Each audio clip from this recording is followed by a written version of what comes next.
labaran duniya kenan da za ku dinga saurara daga tashar labaran Hausa News. To mai sauraro kar ka manta kana nan a tashar labaran Hausa News. To kar dai mai sauraro ya sha'afa, yanzu nan za ku ji kanin labaran. Kafin kanin labaran kuma za ku ɗan ji hasashe-hasashen masana. Kanun labaranmu na yau shine akwai wani da yake can a garin Maiduguri inda aka samu wata tunkiya tana zuwa tana cinye masa wato ainihin kifayensa mai su ne yana soyawa ne. A kanun labaranmu kuma na ɗaya ɓangaren daga ƙasar ƙetare an samu Isra'ila da Gaza suna tsakiyar fafatawa su da buɗe wuta. A kuma ɗaya ɓangaren ƙasa Najeriya a jihar Kano an sami inda Abba Gida ya yi auren zaurawa ɗaya guda 53. A kanun labaranmu na ɓangare ɗaya kuma an samu a garin Kaduna, gwamnan Kaduna ya jajirce akan wasu manyan 'yan sandan da suka shiga daji domin kamo 'yan ta'adda. Wannan shine kanun labaran, yanzu nan za mu ɗora muku. Mai sauraro yanzu nan za mu ɗora daga ciki. A matsayina na wanda zai karanto muku wannan labaran, sunana Nura Bashir Abdulmumin kamar yadda kuka sani. To mai sauraro ka gyara zama domin jin wannan labaran da muka zo muku da shi. Wannan bawan Allah dai da yake soya kifi a garin Maiduguri ya kasance kullum zai nemi ƙuƙuta ya haɗa jarinsa, inda wannan akuya za ta zo ta dumbuzi ƙananan kifi a bakinta ta koma gefe ta ci gaba da tauna har sai ta cinye ta dawo. An kai kimanin wajen wata 3 kenan wannan baiwar akuyar kullum tana zuwa tana aikata masa haka, ta karya shi jari sau ba adadi. Ga shi za ku ji ci gaban labarin daga abokin aiki yanzu. Bayan kama ta da suka yi asabar din da ta gabata bisa laifin cinye soyayyen kifi na wani mai sai da kifi mai suna Malam Yusuf Ibrahim wanda yake sayarwa a can unguwar Bulabulin da ke can garin Maiduguri. Wata jarida a can jihar Maiduguri ta rawaito cewa Malam Ibrahim din ya gaba da bacin rai ne asabar din da ta gabata bayan da wannan tunkiya take neman karya masa jari, inda take faka idansa ta cika bakinta da wannan soyayyen kifi ta kuma koma gefe ta cinye. Lamarin da ya sanya Malam Ibrahim din ya fusata tare da ɗaukar wancan mataki na gabatar da ita a gaban 'yan sanda. Mai kifin da ya korafin cewa yau kimanin watanni 5 kenan wannan tunkiya mallakar wata mata mai suna Liba Muhammad tana cinye masa jari tare da neman sabauta shi. Haka ne sanya ya nemi taimakon 'yan sanda domin ɗaukar mataki. To Allah ya kiyaye gaba, tunda dai an ce za a yi sulhu.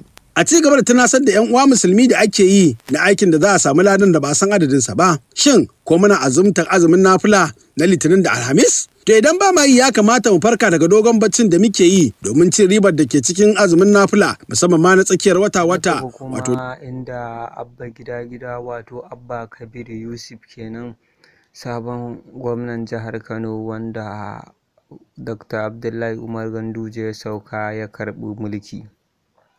To a daren ajiya ne muka naɗo rahotanni akan mata ƙwaya ɗaya har guda 50 da wani abu, inda gwamnan Kano Abba Kabir Yusuf ya ɗaura musu aure tare da gudunmawar kayan ɗaki sif mai 4 da gado 6x6 da katifa inci 8 6x6 na mata ɗaya har guda 50 da wasu abubuwan, inda ya tabbatar wa duniya cewa mutane bare ma Hausawa, mata da mazan Hausawa suna matuƙar buƙatar aure, kawai babban matsalar su samun kuɗin da za su yi kuɗin sadaki da na sauran abubuwa shine, inda ya furta cewar mafiya yawanci mutanenmu aikin yi suna da shi wanda za su iya riƙe wa'annan matan nasu. To wannan kuɗi da za su samu na sadaki 50,000 a dunƙulen nan da 'yan abubuwan da ake yi da akwatuttuna shine yake matuƙar tsorata su, inda kuma rashin yin auren nan yake kawo zinace-zinace da wulle-wullen yara akan bola da kashe-kashen yara da sauransu. Yanzu Allah ya kyauta. Ƙarshen wannan shirin na Kano kenan. Daga ƙetare kuma inda kuka ji Isra'ila da Gaza City da kuma Yahudawan nan waɗanda kafirai ne su. a wata majiyar an gano babban abin da ya haɗa su faɗa tsakanin waɗannan ƙasashe guda biyu. To Isra'ila dai kuna ji kun san cewa sunan ƙasar musulmai ce. Ƙasar musulmai kuma duk inda ka zo za ka samu musulmi za ka same shi da addininsa na musulunci.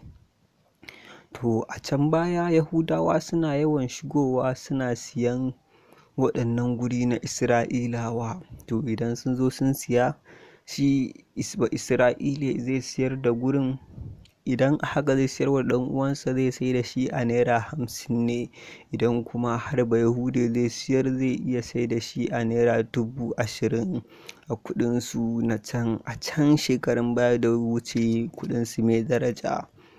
To su waɗannan Yahudawan hakan suke siyan guraren nasu har sai da suka sai gurare da yawa na Isra'ilawa, inda su ma suka kafa ƙasarsa a nan kusa da Isra'ilawan nan, suka nemi rijista daga ƙasar Amerika, inda Amerika ta ba su rijista, su ma suka tabbata su ma suna da ƙasa da gefe kamar Nijar da Najeriya, su ma hakan suke.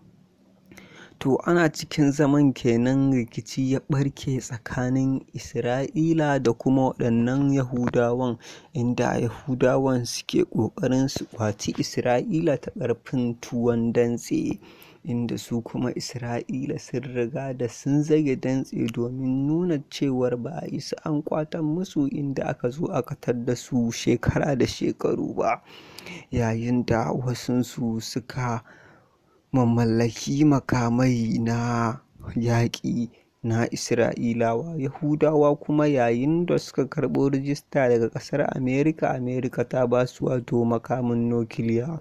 To Allah ya kyauta, labaran ƙetare kenan. Daga kuma nan wato gwamnan jihar Kaduna ya horar da wasu 'yan sanda masu ƙarfi wanda ake tunanin an ba su ƙarfi sama da na soji.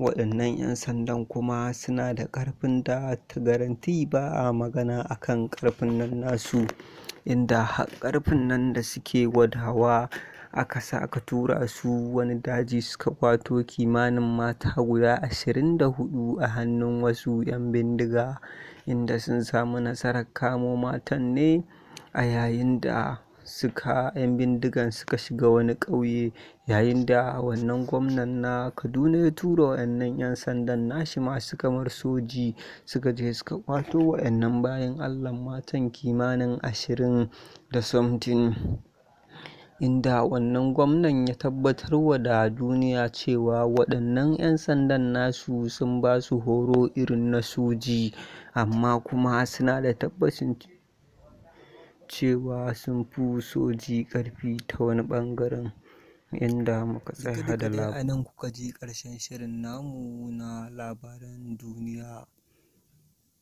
inda muka gama garanto muku labaran duniya gaba ɗaya, sai kuma maimaicin kanin da za mu ƙara sa muku.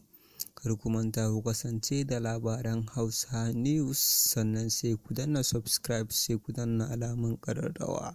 Muna godiya. Kanin labaran, kafin kanin labaran kuma za ku ɗan ji hasashe-hasashen masana. Kanun labaranmu na yau shine akwai wani da yake can a garin Maiduguri, inda aka samu wata tunkiya tana zuwa tana cinye masa wato ainihin kifayensa, mai su ne yana soyawa ne. A kanun labaranmu kuma na ɗaya ɓangaren daga ƙasar ƙetare, an samu Isra'ila da Gaza suna tsakiyar fafatawa su da buɗe wuta. A kuma ɗaya ɓangaren ƙasa Najeriya, a jihar Kano an sami inda Abba Gida ya yi auren zaurawa ɗaya guda 53. A kanun labaranmu na ɓangare ɗaya kuma an samu a garin Kaduna, gwamnan Kaduna ya jajirce akan wasu manyan 'yan sandan da suka shiga daji domin kamo 'yan ta'adda. Wannan shine kanun labaran.